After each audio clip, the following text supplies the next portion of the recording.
basically my top 10 again. It's Achane at 10, and then King Henry slides in there. I'm not going to talk about him much right now, but I got to put respect on his name until there's a reason not to. I will say this about Derrick Henry. We just saw this 4 or 5 years ago with Mark Ingram. Like, no one wanted Mark Ingram. He jumps over to the Ravens. And by the way, he had 16.1 PPR points per game in the 15 games that season. And I think you can honestly make an argument that Derrick Henry, by the way, he's walking into a nice role with Gus. Because, like, unlike Jalen Hurts, Lamar Jackson's not a goal line back. No. So you're going to get those touches for Henry. I think he could get 17 rushing touchdowns. Absolutely. I do worry in PPR that he's not going to – he might get, like, 1, maybe 2 targets a game. Yeah, I can see Henry getting – it's like – that's why I don't have him ahead of Kamara's and Kyron's and, like, those guys catch the ball. You know, Achane might even slip ahead of him if he comes out as somehow the number 1 or something like that. But, yeah, I mean, Henry's just – I don't doubt him necessarily, but I feel like I'm below ADP every year because I'm like, this is the year. He's old. Yeah. He's blah, blah, blah. And he's not. And then he comes out and I miss out on him because I don't draft him because of my own rankings. And then week 7 comes around and I'm kicking myself. So I'm just going to stay with the pack right now and keep ahead of it. But right now he's inside my top 10 as well. Just because we're spitballing. I know you wanted to leave it 7. It's 7:18 while our record is. I'm sorry, but guys I want to just talk about too, because I'm just having a little fun with this. The first guy that I was like, I'm all in on this year is Isaiah Pacheco. Sure. Like, if you just look at him over the second half of the year, by the way, Jerick McKinnon's not been re-signed. He might come back, whatever. But, like, the CEH player is no longer really a thing. It's Isaiah Pacheco's backfield. I think he's a lock and loaded top 12 running back for me. But I don't do projections per se, but I like play around with numbers. The guy that skyrocketed up my list was James Cook.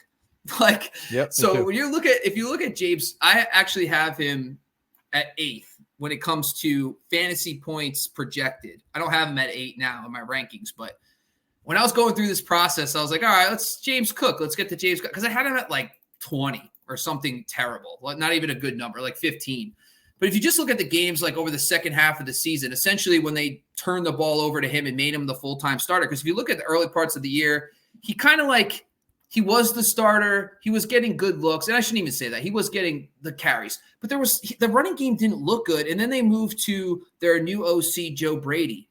And then all of a sudden, like a light switch, the running game turned on. If you look at the transition between the Joe Brady offense, he goes off. So, like, over the last, like, 8 games, he averaged, like, 16.4 fantasy points per game. So, I think that the Joe Brady offense will be more run-centric. The other thing that's a little feather in the cap is no Stephon Diggs, no Gabe Davis. The transition at receiver, you might see a little trickle down maybe to the running back. So that's why I'm okay with James Cook getting aggressive on him as well. I'm into it. I like James Cook a lot, obviously. Let's not forget about Aaron Jones, by the way. New team. Aaron get Jones. It. Rookie running back. But, you know, my dog, when he's healthy, is great too. So I'm going to put a little respect on his name as well. I just did Aaron Jones like last night, and I put him into like just kind of like, all right, what do we think about Aaron Jones? I think there's a good chance he could be like Dalvin Cook-esque from 2 years ago in the sense of production. Sure. Yeah. But the one thing that worries me about Dalvin Cook is like it's Sam Darnold Aaron Jones. Or a rookie. You said one thing that worries me about Dalvin Cook. We're not worried about Dalvin Cook anymore, unfortunately. Oh, sorry. What worries me about Aaron Jones? My apologies. You're right. Is Sam Darnold versus J.J. McCarthy. Like, I just don't – Aaron Jones, what made him special was his receiving ability, and then he would also have this insane touchdown upside with Aaron Rodgers. I don't think he really has either in this offense. So I don't know. I am optimistic on him, and I do have like a friendlier projection. I do have him like for essentially 2022 Dalvin Cook numbers, if you want to go back to that. Yeah. I just don't know if like the Darnold, McCarthy, because the other thing with the Vikings offense, they have probably a top 5 trio of weapons between JJ, Addison, and Hawkinson. I mean, maybe at worst top 10 when you look at the top 3. Hawks out for half the season, though. We got to remember that. Well, I don't think he might be off to a slow.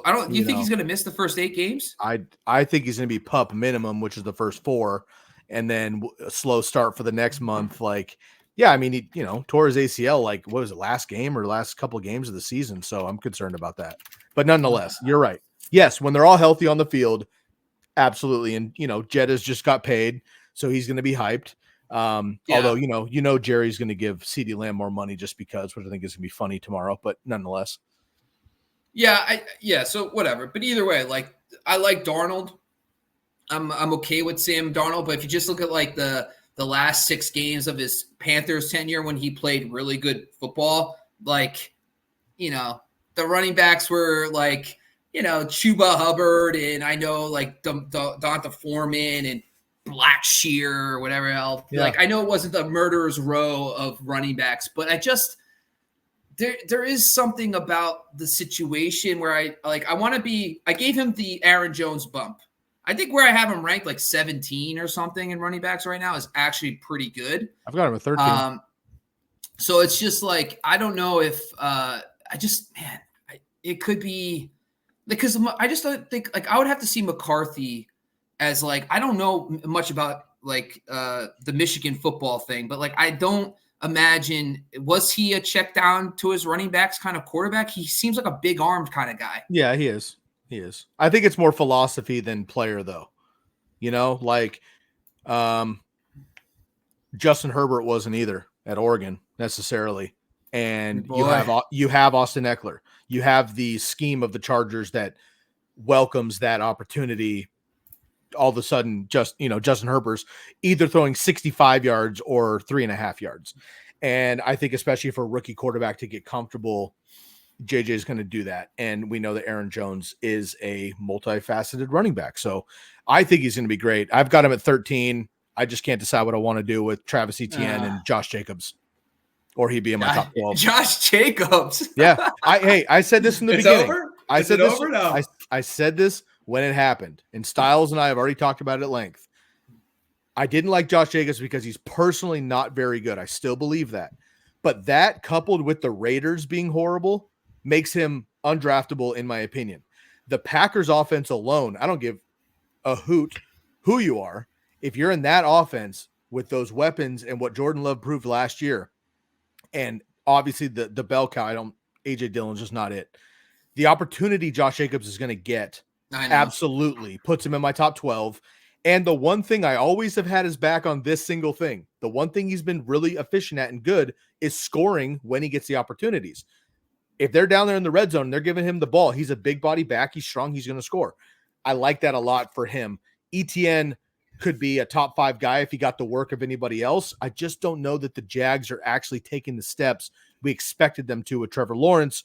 We'll see what happens in year 2 of that offense with the new scheme there. So we'll see. But, again, Aaron Jones just in my top, not in my top 12, but he's on that bubble there. And in PPR, he could take a step by the time we're drafting. I actually looked at my rankings. I actually have him a lot lower than I thought. I have him at 21. And you know what I have ahead of him? Zamir White. Zamir White might be my guy this year. So of course, like James Conner is always going to be like insert me in love with a guy, but like so like Kamara, I have 37 spots higher than ADP, and I have James Conner 33 spots, but then like Zamir White's the next guy. I have 27 spots higher because like explain to me when Antonio Pierce took over last year. Yep, they went all in on the run game. And it was Josh Jacobs, and then it was Zamir White. They averaged 20 carries per game.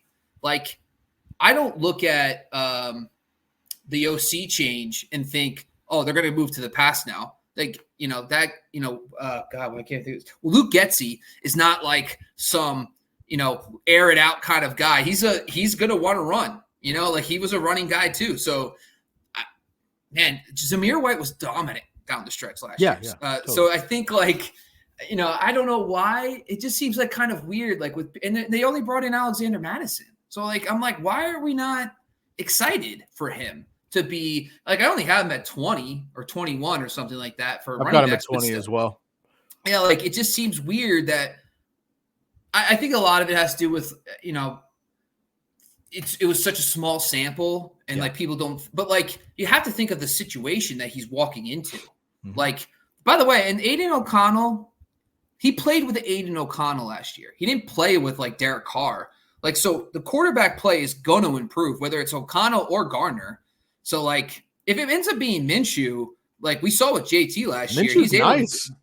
Yeah, Minshew's like the benchmark of like he could support one good receiver, maybe throw around a couple random receivers, but he could establish the running game could be fine. They can't just key on him, the running game. So like JT was awesome down the stretch. So like when you think about even if Aiden O'Connell's the quarterback, this idea that he can improve from last year. By the way, he has Devontae Adams and Jacoby Myers and Michael Gallup now is floating around out there, and then they got the Brock Bowers. So their tight ends, Michael Mayer too, is like it just seems like to me a team that's the run-centric team. Why would I not want the running back on that team? So I'm with you, bro. Hey, shout out to Zamir White.